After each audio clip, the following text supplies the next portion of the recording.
রমাদান শেষের দিকে বেশি বেশি আল্লাহর কাছে ক্ষমা চাওয়া। আল্লাহুম্মা ইন্নাকা আফুউন তুহিব্বুল আফওয়া ফাআফু আন্নি। আল্লাহুম্মা ইন্নাকা আফুউন তুহিব্বুল আফওয়া ফাআফু আন্নি। হে আল্লাহ, তুমি ক্ষমাকে পছন্দ করো, আমাকে ক্ষমা করে দাও। তুমি ক্ষমাশীল, ক্ষমাকে পছন্দ করো, আমাকে ক্ষমা করে দাও। দুনিয়ার মানুষ বেশি চাইলে নারাজ, আল্লাহর কাছে বেশি চাইলে আল্লাহ খুশি। যত বেশি চাইবে তত বেশি আল্লাহ খুশি। যা লাগবে তা চান, ক্ষমা লাগবে ক্ষমা চান, রিজিক লাগবে রিজিক চান। মানুষের দরবার থেকে মানুষ নৈরাশ হতে পারে, আল্লাহ তাআলার দরবার থেকে মানুষ নৈরাশ হতে পারে না। লা তাকনাতু মির রাহমাতিল্লাহ, লা তাকনাতু মির রাহমাতিল্লাহ। ইন্নাল্লাহা ইয়াগফিরুয যুনুবা জামিআ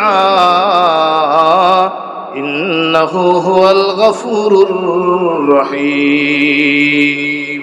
যা কিছু লাগবে আল্লাহর কাছে চাও, আল্লাহর দরবার থেকে আল্লাহর রহমত থেকে কেউ নৈরাশ হবে না। রমাদান মাস পায়া গুনাহ মাফ করাইতে হবে। রমাদান মাস পাইলাম গুনাহ মাফ করা হইল না। আল্লাহর কাছে আমি ঘৃণিত বান্দা, নবীর পাপী উম্মত। রাসূল আমার জন্য কিভাবে সুপারিশ করবেন? কুল্লু মান আলাইহা ফান, কুল্লু মান আলাইহা ফান ওয়া ইয়াবকা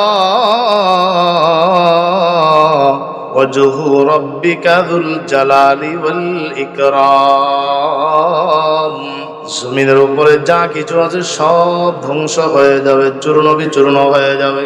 একটা বিল্ডিং থাকবে না, একটা বাড়ি থাকবে না, কোনো সম্পদ থাকবে না, মানুষও বেঁচে থাকবে না, সব মাটির নিচে চলে যাবে, সব মরে যাবে। থাকবেন একমাত্র আমার আপনার রব আল্লাহ। কে থাকবেন? জোরে বলেন কে?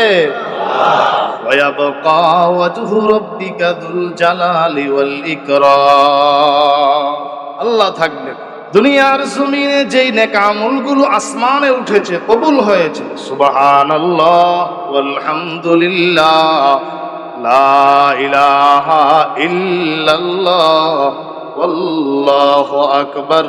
জিকিরের আমল, তাসবিহের আমল, কোরআন তেলাওয়াতের আমল, নামাজের আমল, দান খায়রাতের আমল, সব আমল আসমানে উঠে না। যেগুলোর মাঝে ইখলাস আছে ওই আমলগুলো আসমানে উঠে। ওই আমলগুলো বাকি থাকবে পরকালে আল্লাহ তাআলা শত শত গুণ সওয়াব বৃদ্ধি করে আমার আপনার আমল নামায় উঠায়া দিবেন। এগুলো ধ্বংস হবে না। বোন আছে, ভাই আছে, মা আছে, বাবা আছে, ওদের জন্য খরচ করেন, এটা ধ্বংস হবে না। সন্তানের জন্য, বিবির জন্য বৈধ খরচ করেন, এগুলো ধ্বংস হবে না। যাকাত দেন, ফিতরা দেন, এগুলো ধ্বংস হবে না, এগুলো বাকি থাকবে। যেগুলো জমা আছে সেগুলো আপনি ভোগ নাও করতে পারেন। যেগুলো ছেড়ে দিলেন, খরচ করলেন, আপনি সেটার মালিকানা হয়ে গেলেন। আখিরাতে আল্লাহ তাআলা আপনাকে দিবেন। কুল্লু মান আলাইহা ফানি ওয়া ইয়াবকা ওয়াজহু রাব্বিকা যুল জালালি ওয়াল ইকরাম। দুনিয়ার মাঝে যা কিছু আছে সব চলে যাবে। এই যে রমাদান মাস, এজন্য বারবার বলা হয় আগামী রমজান ভাগ্যে থাকতে পারে নাও থাকবে।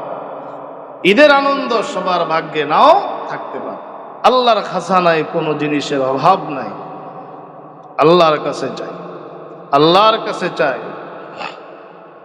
আল্লাহ তাআলার কাছে চাই। গুনাহ করেছি, ক্ষমা চাইবো কার কাছে? কার কাছে? আল্লাহর কাছে। যত বড় গুনাহগার হই না কেন, যত বড় গুনাহগার হই না, আল্লাহ মাফ করে দিতে পারে। চাওয়ার মতো চাইলে, কান্নার মতো কান্না করলে, তাওবার মতো তাওবা করলে অবশ্যই আল্লাহ ক্ষমা করে দিবেন। ওয়াতুবু ইলাল্লাহি জামিআ, ওয়াতুবু ইলাল্লাহি জামিআ আইয়ুহাল মুমিনুন লাআল্লাকুম তুফলিহুন। আল্লাহর কাছে তওবা করো ঈমানদার, হে ঈমানদার বান্দা বান্দিরা। রহমতের দশক শেষ হয়ে গেল, মাগফিরাতের দশক শেষ হয়ে গেল, নাজাতের দশকও চলে যায়। আল্লাহর কাছে তওবা করো, তুবু ইলাল্লাহি জামিআ আইয়ুহাল মুমিনুনা লাআল্লাকুম তুফলিহুন। এই ঈমানদার, রমাদান পাওয়ার পর অবশ্যই তুমি সফল কাম হবা, অবশ্যই তুমি সফল কাম হবা। আল্লাহর কাছে তওবা করো। তোমার তওবা যদি আল্লাহর কাছে কবুল হয়ে যায়, তোমার রমজান তোমার জন্য কল্যাণকর, এটা তোমার সার্থক। রমজান আসার পরে তুমি বঞ্চিত হবে না, লাইলাতুল কদর থেকে বঞ্চিত হবে না, আল্লাহর ক্ষমা থেকে বঞ্চিত হবে না, রহমত থেকে বঞ্চিত হবে না। ঘটনা এসেছে খোরাসানের মাঝে একজন যুবক, বহু বড় পাপী, কিন্তু আল্লাহ তাআলা তাওবার কারণে আল্লাহ তাআলা তাকে মাফ করে দিয়েছে। তাওবার কারণে আল্লাহ তাআলা তাকে মাফ করে দিয়েছে। সে গান বাজনা প্রিয় ছিল, মদ খাইতো, নেশা করত, মদ খাইতো, নেশা করত, গান বাজনা এগুলোর আসক্ত ছিল। বিভিন্ন আচার অনুষ্ঠানে মদ খেয়ে পড়ে থাকতো, নেশাগ্রস্ত অবস্থায় পড়ে থাকতো। বাবা খুব পেরেশান, এই ছেলের ভবিষ্যৎ কি হবে, তার পরকাল কি হবে, কিভাবে তাকে ফেরানো যায়, কিভাবে তাকে ফেরানো যায়, কিভাবে তাকে তওবা করানো যায়, কিভাবে তাকে দ্বীনের পথে আনা যায়।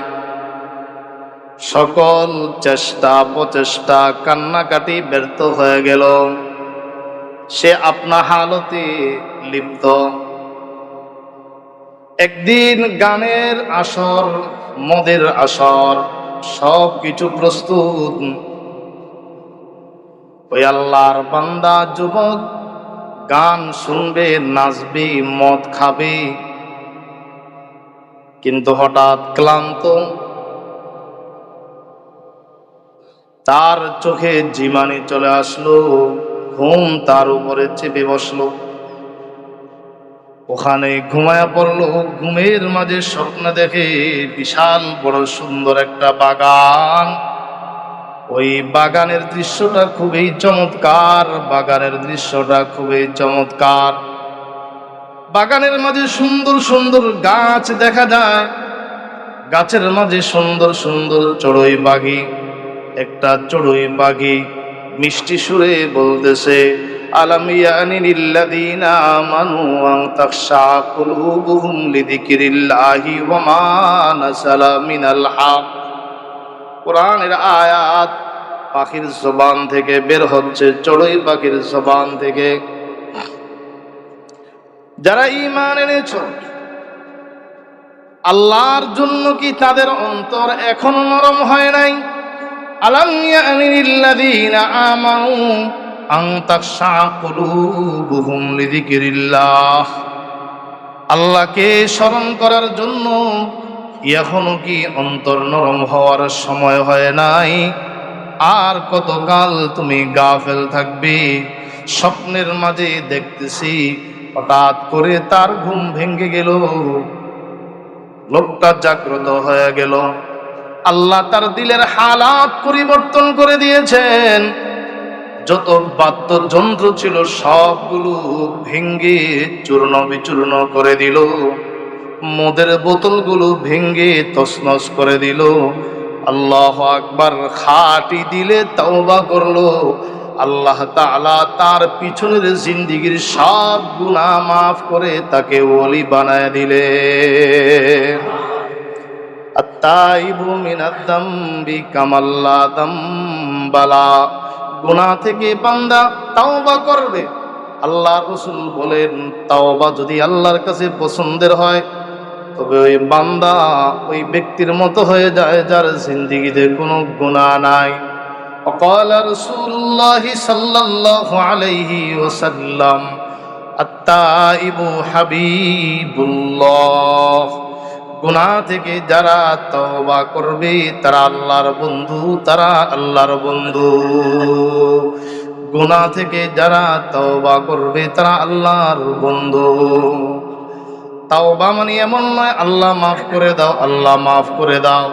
মসজিদ থেকে বের হয় আবার গুনাহ, মাথার মাঝে আবার গুনাহের দান্দা। তাওবার প্রথম শর্ত হলো কৃত গুনাহ মুহূর্তের মাঝে ছেড়ে দিতে হবে। 2 নাম্বার ভবিষ্যতের জন্য প্রতিজ্ঞা করতে হবে আর জীবনে আমি গুনাহ করব না। 3 নাম্বার আপনার কৃত গুনাহের উপরে অনুতপ্ত হতে হবে, আমি গুনাহ করেছি, গুনাহ করেছি, আমি গুনাহ করেছি, গুনাহের কারণে অনুতপ্ত। 2 নাম্বার গুনাহ ছেড়ে দিতে হবে। 3 নাম্বার ভবিষ্যতের জন্য আর জীবনে গুনাহ করব না সে প্রতিজ্ঞা করতে হবে। এইভাবে গুনাহ যদি বান্দার হকের সাথে সম্পৃক্ত হয়, ধনের হক দেই নাই, বিবির মোহরানা আদায় করি নাই, দোকানদারের পাওনা পরিশোধ করি নাই, বাড়িওয়ালার টাকা পরিশোধ করি নাই, রড সিমেন্ট ইটা বালুর টাকা পরিশোধ করি নাই, গুনাহ যদি বান্দার হকের সাথে সম্পৃক্ত হয় তবে ওই বান্দার হক পরিশোধ করতে হবে, তার কাছ থেকে মাপ চাইতে হবে। যদি কাহারও গীবত করে থাকি, কাহারও বিরুদ্ধে সমালোচনা করে থাকি, তার কাছে ক্ষমা চেয়ে নিতে হবে। তোমার সমালোচনা করলাম, তুমি আমাকে ক্ষমা করে দাও। বান্দার হক বড় জটিল, ওই বান্দার হক গুলো আদায় করতে হয়, বান্দার কাছ থেকে মাপ চেয়ে নিতে হয়। সামর্থ্য থাকলে আদায় করা, নাইলে ক্ষমা চেয়ে নাও। তারপরও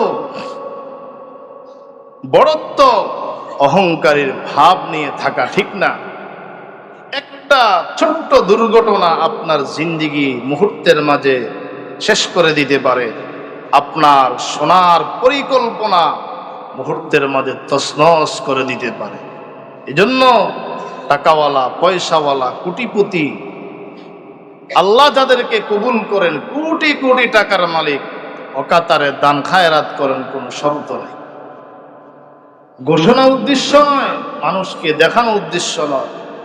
সব দান গোপনে নয়, কিছু দান, সব দান প্রকাশ্যে নয়, কিছু দান গোপনে হওয়া চাই। যাকাত বেশি বেশি প্রকাশ্যে দিব, নফল দান গোপনে দিব, গোপনে গোপনে। আল্লাহ তাআলা সবাইকে মাফ করে দেন, সকলে বলি আমিন। আল্লাহ আমাদের রোজাগুলো কবুল করে নেন, সকলে বলি আমিন। আল্লাহ তাআলা শবে কদরের নেয়ামত আমাদের সবাইকে নসিব করেন, সকলে বলি আমিন।